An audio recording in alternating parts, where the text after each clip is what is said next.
Hey, yes, Skin Wanderer, my life wanderers, and human beings out there. This is Ella, and welcome to my Skin Wanderer and More channel. And today, we will wander making a fudgy brownie. Since I am so craving for it, we will make a fudgy brownie on a frying pan. So, ayun na nga. Today, we will wonder how to make a fudgy brownie on a frying pan. So, let's go! So, we only need a few ingredients here. So, let's start with the cooking oil or melted butter. I-add na natin yung sugar, salt, and then the eggs. So, ayan na nga.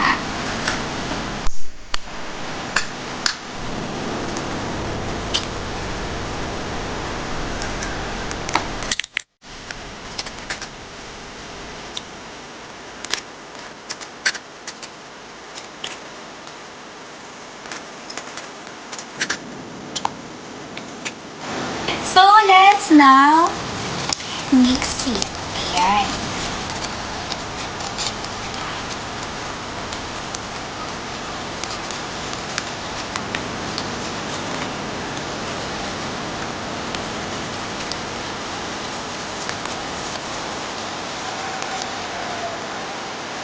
And then, iset aside muna natin siya. And then, let's now add the dry ingredients. So, ayan na nga. Diba? Let's now add the flour.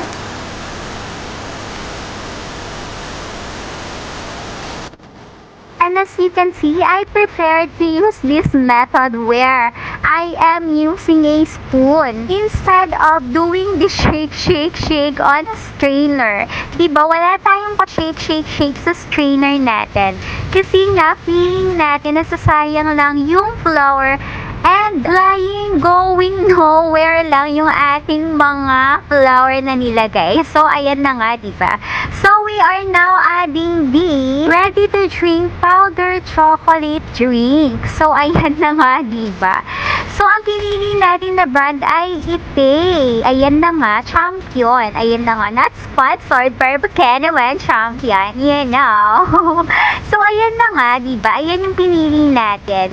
So, ayan. Let's now add this chocolate powder drink. So, ayan na nga, diba?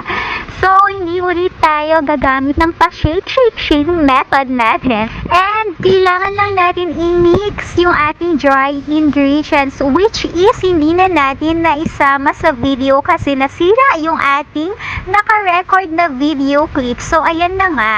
I am now mixing the dry and wet ingredients together. So, ayan na nga. Let's mix this together. And let's not forget to scrape the sides of our ball, diba? Kasi nga baka mamaya hindi pa natin nami-mix yung mga natitirang nakadikit na mga dry and wet ingredients sa sides ng ating bowl. So, ayan na nga, kailangan natin siyang ini-scrape. So, ayan, I decided to scrape it with my wire whisk na lang, diba? Kesa mag-spatula pa tayo, heller. Ayoko kayong maraming hugasan. So, ayan na nga, diba? So, ayan, ipapaka-mix lang natin siya together just to make sure na na-mix natin yung dry and wet ingredients natin ng maayos at wala ng buo-buo o yung tinatawag na lumps. Kasi kahit gumamit tayo ng strainer, if hindi pa natin natunaw or na-mix ng maayos sa ating wet ingredients ang ating dry ingredients, diba? Hindi pa rin mawawala yung mga lumps nyo o yung nagbuo-buo natin ng mga dry ingredients. So, ayan na nga. I already added the half of our dry ingredients. Ayan, hinati natin sa dalawa yung ating dry ingredients para naman hindi tayo mahirapan maghalo. So, ayan na nga, diba? Let's mix this all together. So, ayan na nga, wetetet.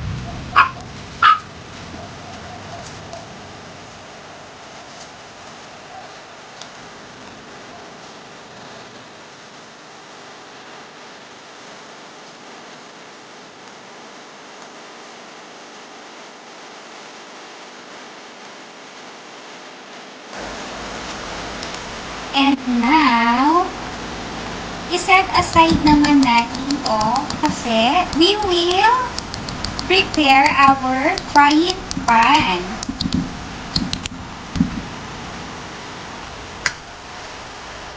And here's now our frying pan, and we will grease this with oil or butters, and then we will put on top of it the parchment paper or the baking paper. Ayan, diba? Nag-grease na natin siya with the oil. Now we will pour our brownie butter.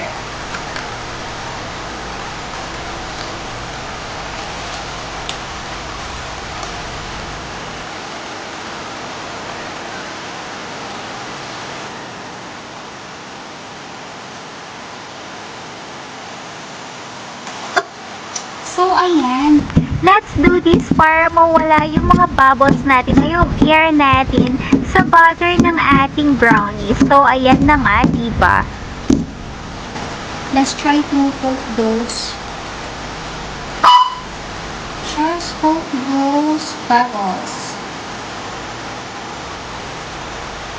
Yung mga malalaking bubbles kasi tayo na hindi na-cook. So, ay hindi siya natanggal. So, ayan na nga. Diba? So, it is now ready for cooking. So, let's go. Yan. Galiin na natin siya sa ating lutuan. We will cook this for 15 to 30 minutes on low heat. Depends on how big your frying pan is. So, with that, let's cover it na. So, ayan na nga after few minutes. So, let's wait for more. So, with that.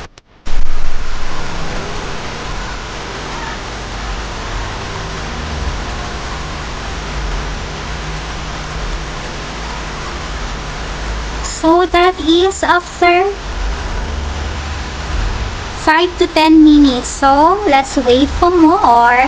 And now, ayan. As you can notice, I keep on checking it nga kasi we're not sure how long we need to cook it kasi nakadepende tayo sa laki ng pinaglulutuan natin. So, ayan na nga. Ayan, okay na siya. After 10 to 15 minutes, luto na. So, toothpick test tayo. Ayan. So, I think this is okay na. Yan.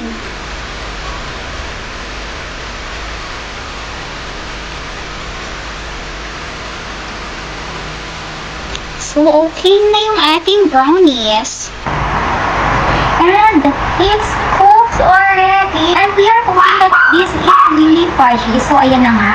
Diba? Ililipat lang natin siya ng lagayan. So, ayan. So, here's now our frying pan fudgy brownies. So, ayan na nga. Let us try to remove na the parchment paper. So, ayan na nga. Wet that. And before I forget, I just want to say thank you to Draco1YT and to Ate Yuns for sending those video clips that I am using on my videos. So, shout out to you, Ate Yuns and Draco1YT.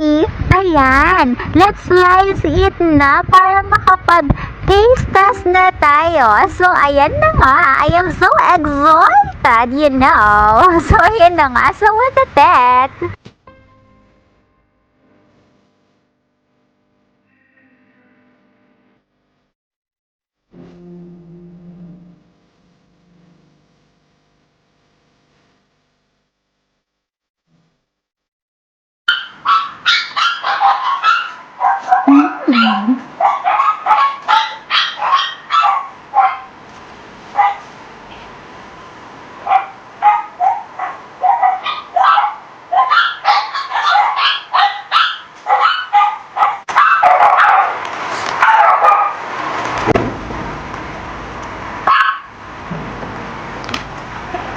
So, see you on the next wondering. Babush, babush, babush, babush, babush, babush, babush. And I forget, I just want to say something to all of my subscribers and to all of those who haven't subscribed yet. While you're still doing there, subscribe now and thanks for watching. Babush.